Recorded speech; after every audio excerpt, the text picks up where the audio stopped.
Come get some. Hail to the king, baby. With Duke 3D, their environmental design with interactive environments was so important to the FPS. They raised the bar when they did that. We can't compete with what Doom does well. It was very dark, gritty, very serious. So we decided to do a lot of things that Doom wasn't doing. We gave Duke Nukem a voice. Alien bastard shot up my ride. We added humor to the game. Shit and die. Interactive environments, realistic locations like the movie theater.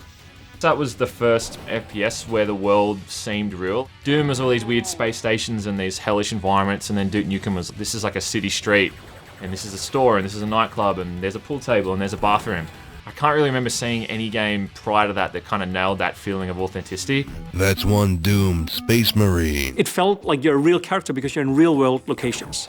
That's the first thing. The second thing is that because the game was so heavy on interactivity, it actually felt like you were a person, like a hero, not just a video game hero, but a real hero in the real world. Let God sort him out. Because it was dark, it was dystopian, and it was a real world location, and you could do real world things. When you play it for the first time as sort of a lay gamer, you experience it very linearly. You come from the rooftops, you go down, you're on the street, you feel clever as hell when you find your way inside. After you've spent many, many hours in this environment and you've explored all of its nuances and subtleties, you realize that it's a totally open environment, that you can come in and out of it from a lot of different ways. The fact that you could throw out a pipe bomb and you'd blow up a mirror and then a toilet would explode and then water would come flying out. That was unparalleled at the time. That was a feature of Build, the fact that you could move things. That was probably one of the biggest enhancements over Doom. With Duke, you were playing a character that was more or less fleshed out. I think that helped dictate the overall flow of the game.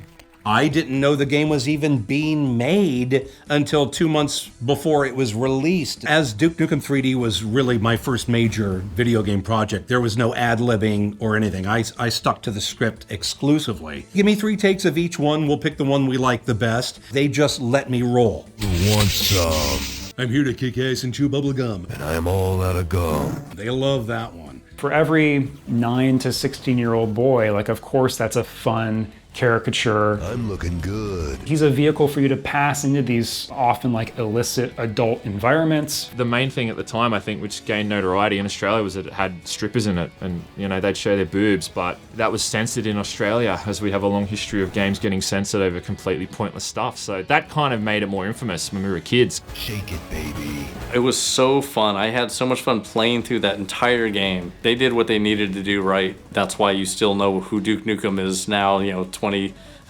some years later.